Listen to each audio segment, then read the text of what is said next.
आपने अपना बना लिया है, अपने क्या कहने, ओ प्रभु क्या कहने। दिल में फूलों सा सजा लिया है, अपने क्या कहने, ओ प्रभु क्या कहने।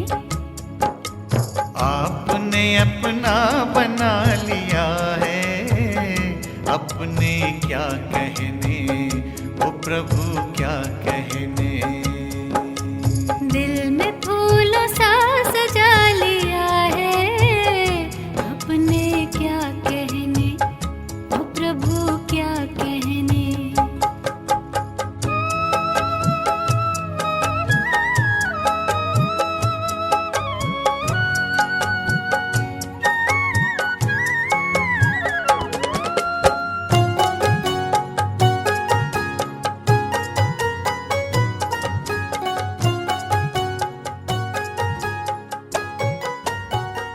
हमने सोचा न था कि वो दिन भी आएंगे, हमने सोचा न था कि वो दिन भी आएंगे। राह चलते हमें भगवान यूं मिल जाएंगे, राह चलते।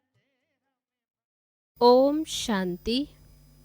आज 20 मार्च 2021 ईश्वरीय महावाक्य है। बाबा कहते, मीठे बच्चे, तुम्हारा धंधा है मनुष्यों को सुजाग करना, रास्ता बताना। जितना तुम देही अभिमानी बनकर बाप का परिचय सुनाएंगे, उतना कल्याण होगा। प्रश्न है, गरीब बच्चे अपने किस विशेषता के आधार पर साहूकारों से आगे जाते हैं? उत्तर है, गरीबों में दान पुण्य की बहुत श्रद्धा रहती। गरीब भक्ति भी लगन से करते हैं। साक्षात्कार भी गरीबों को होता। साहूकारों को अपने धन का नशा रहता है, पाप जास्ती होते रहते, इसलिए गरीब बच्चे उनसे आगे चले जाते हैं। गीत है ओम नमो शिवाय। ओम शांति। तुम मात पिता हम बालक तेरे। ये तो जरूर परमपिता परमात्मा की महिमा गाई हुई है। ये तो क्लियर महिमा है, क्योंकि वह रचयिता है। लौकिक माँ बाप भी बच्चे के रचयिता है। पारलौकिक बाप को भी रचता कहा जाता है। बंधु सहायक बहुत महिमा गाते हैं। लौकिक बाप की इतनी महिमा नहीं है। परमपिता परमात्मा की महिमा ही अलग है। बच्चे भी महिमा करते हैं। ज्ञान का सागर नॉलेजफुल, उनमें सारा ज्ञान है। नॉलेजफुल कोई शरीर निर्वाह की पढ़ाई का नहीं, उनको ज्ञान का सागर नॉलेजफुल कहा जाता है। तो जरूर उनके पास ज्ञान है, परंतु कौन सा ज्ञान? ये सृष्टि चक्र कैसे फिरता है, उसका ज्ञान है। तो वही ज्ञान का सागर पतित पावन है। कृष्ण को कभी पतित पावन व ज्ञान का सागर नहीं कहेंगे। उनकी महिमा बिल्कुल न्यारी है। दोनों है भारत के निवासी। शिव बाबा की भी भारत में महिमा है। शिव जयंती भी यहाँ मनाते हैं। कृष्ण की जयंती भी मनाते, गीता की भी जयंती मनाते। 3 जयंती मुख्य है। अब प्रश्न उठता है कि पहले जयंती किसकी हुई होगी, शिव की या कृष्ण की? मनुष्य तो बिल्कुल ही बाप को भूले हुए हैं। कृष्ण की जयंती बड़े धूमधाम से प्यार से मनाते हैं। शिव जयंती का इतना किसको भी पता नहीं, न गायन है। शिव ने क्या आकर किया, उनकी बायोग्राफी का किसको भी पता नहीं। कृष्ण को तो बहुत बातें लिख दी, गोपियों को भगाया, ये किया। कृष्ण के चरित्रों की खास एक मैगजीन भी निकालते हैं। शिव के चरित्र आदि कुछ है नहीं। कृष्ण की जयंती कब हुई, फिर गीता की जयंती कब हुई। कृष्ण जब बड़ा हो तब तो ज्ञान सुनावे। कृष्ण के बचपन को तो दिखाते हैं, टोकरी में डालकर पार लेकर गए। बड़ेपन का दिखाते हैं, रथ पर खड़ा है चक्र चलाते। 16-17 वर्ष का होगा जो दिखाते हैं। बाकी चित्र छोटेपन के दिखाए हैं।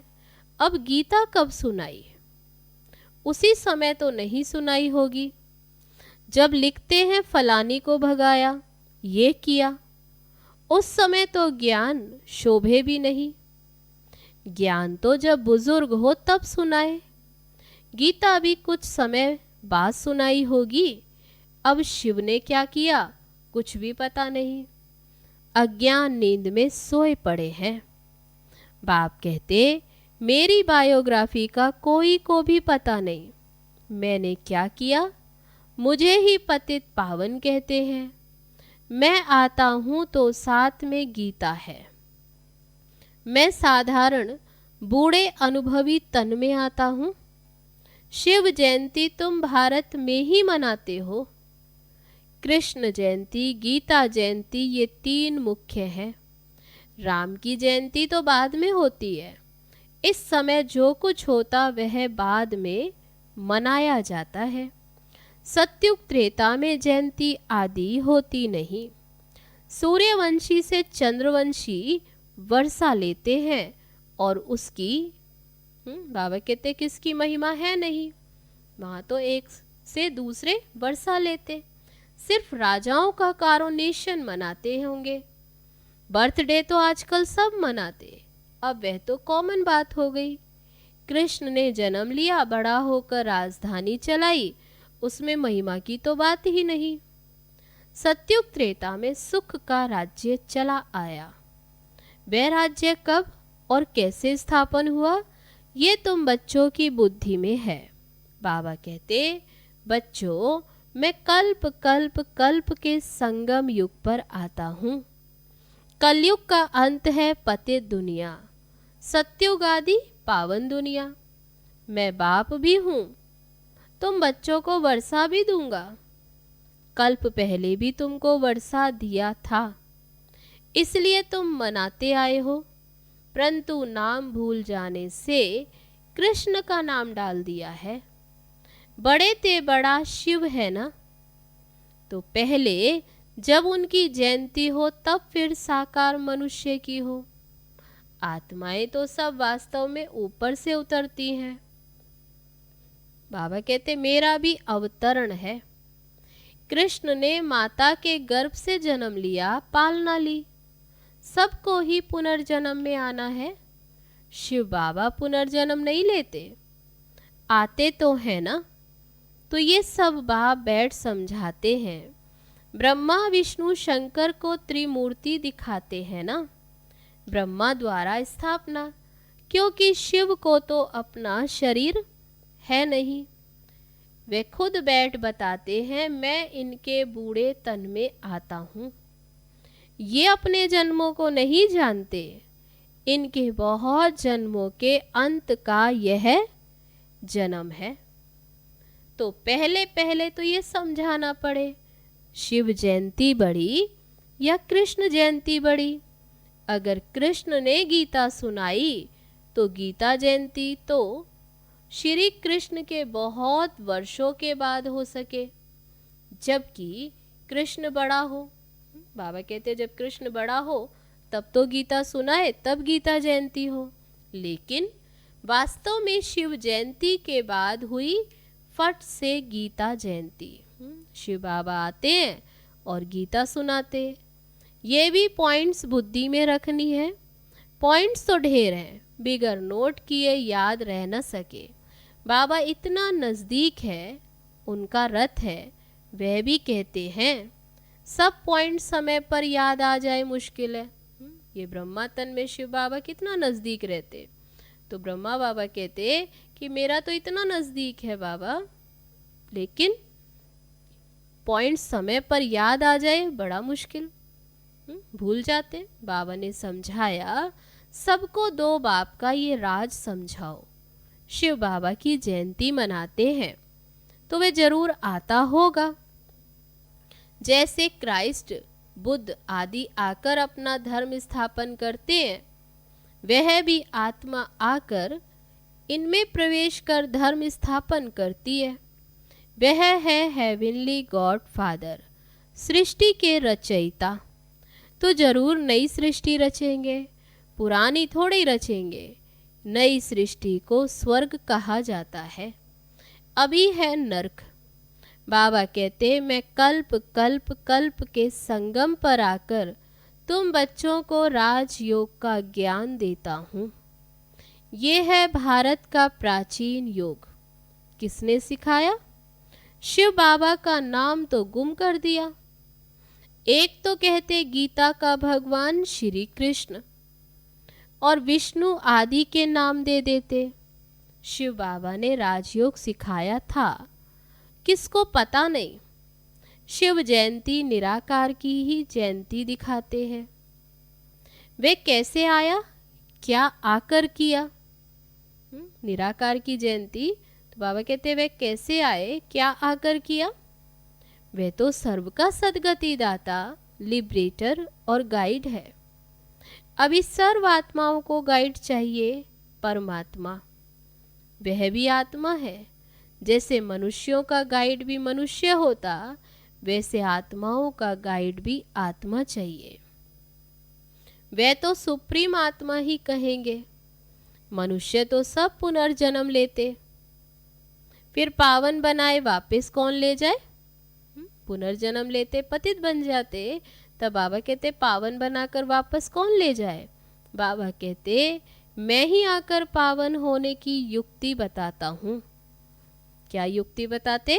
बाबा कहते तुम मुझे याद करो। कृष्ण तो ये कह न सके कि देह का संबंध छोड़ो।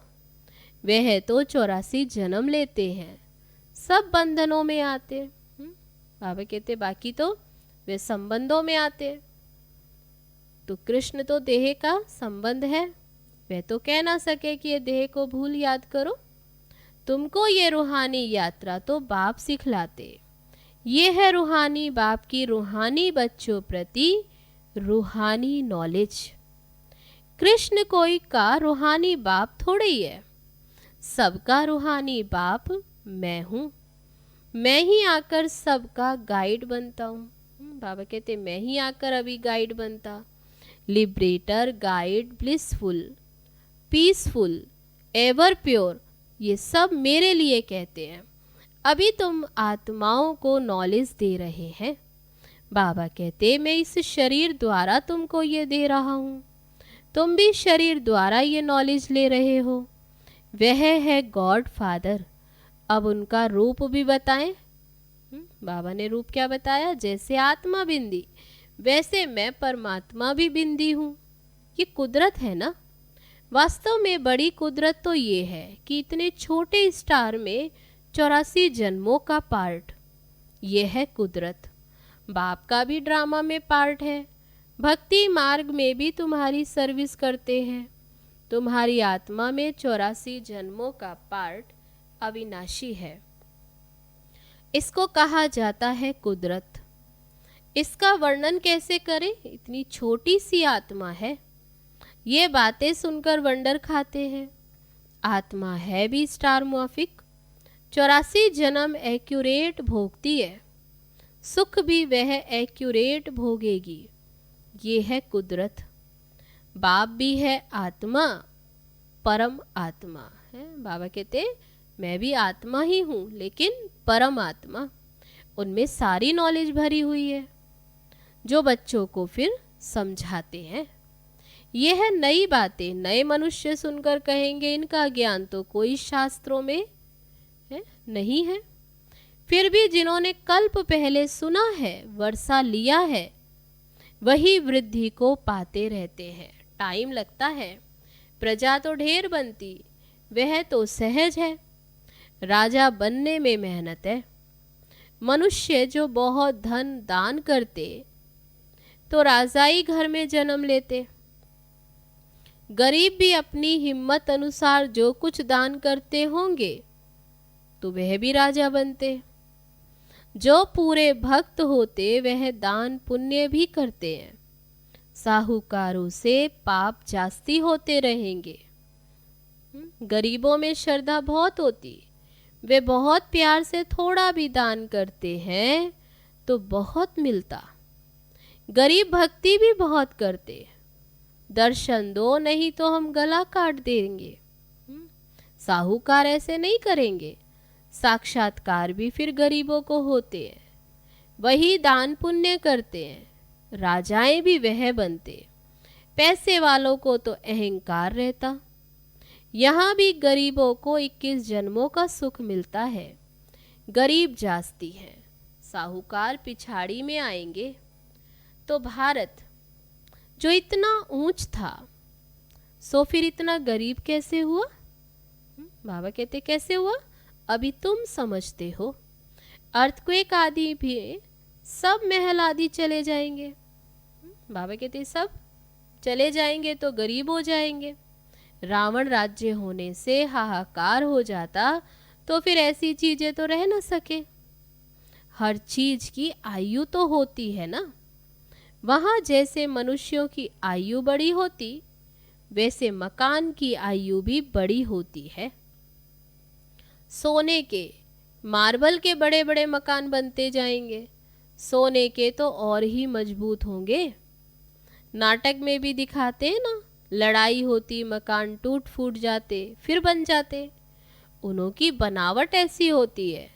ये जो स्वर्ग के महल आदि बनाएंगे ऐसे तो नहीं दिखाएंगे।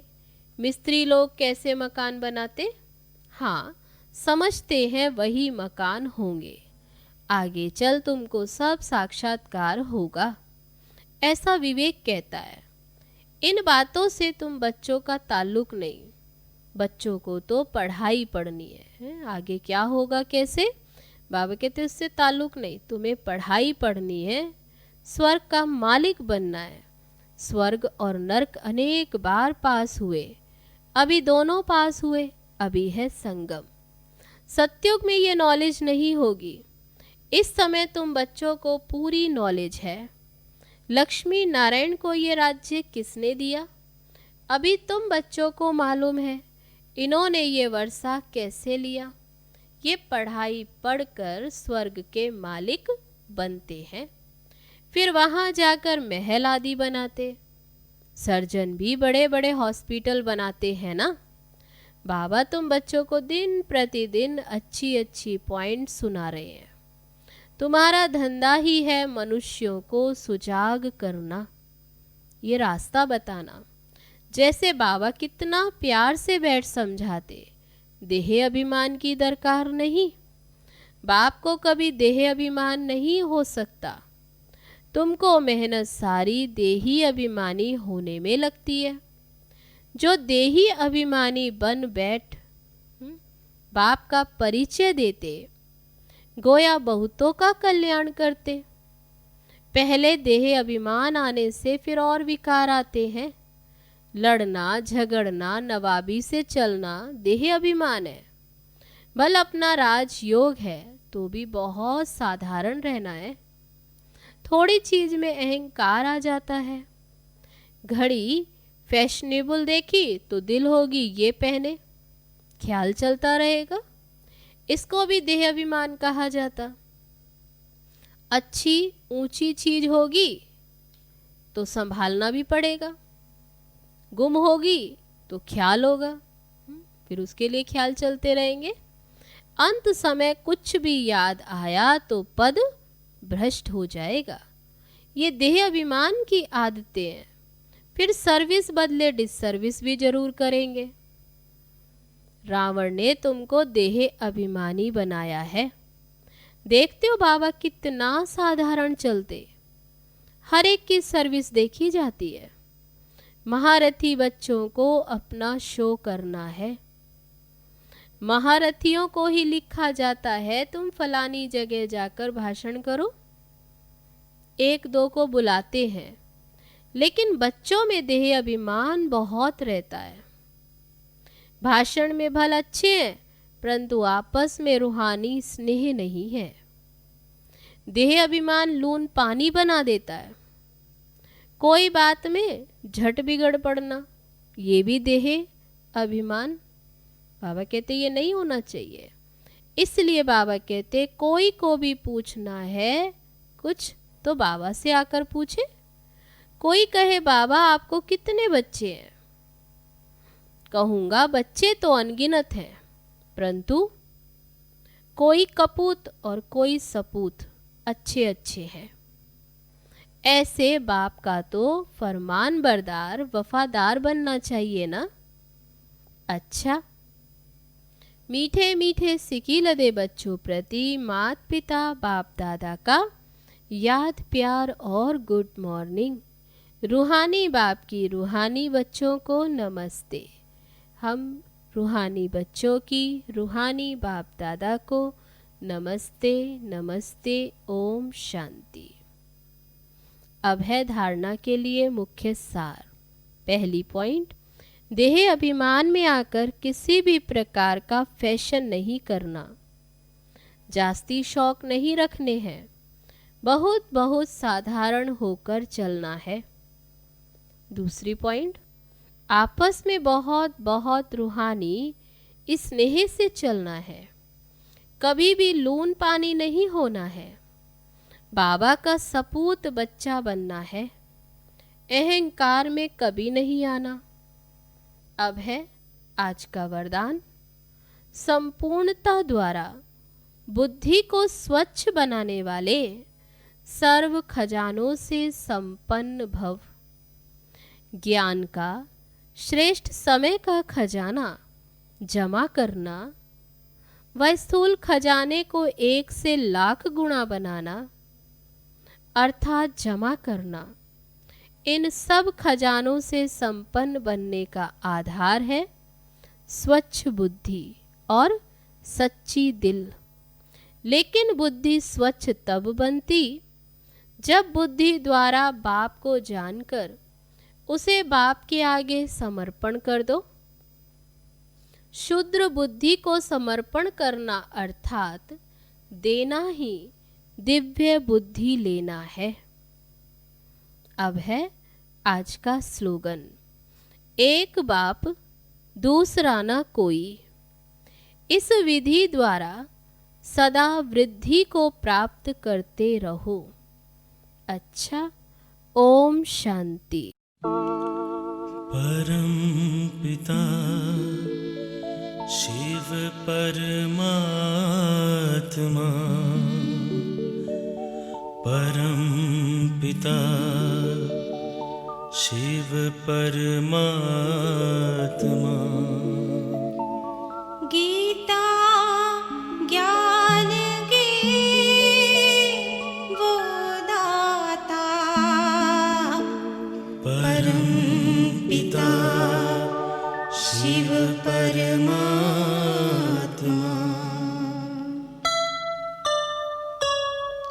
शिव ज्योति में है सारी शक्ति, शिव ज्योति में है सारी शक्ति।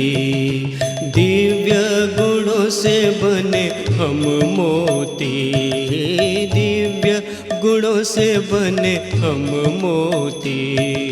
शिव ज्योति में है सारी शक्ति, शिव ज्योति में है सारी शक्ति।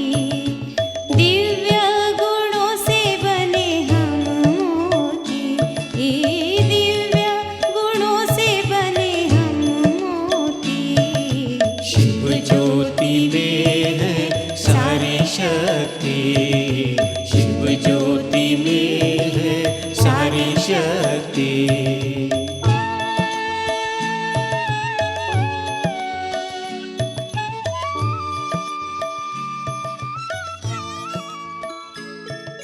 ज्ञान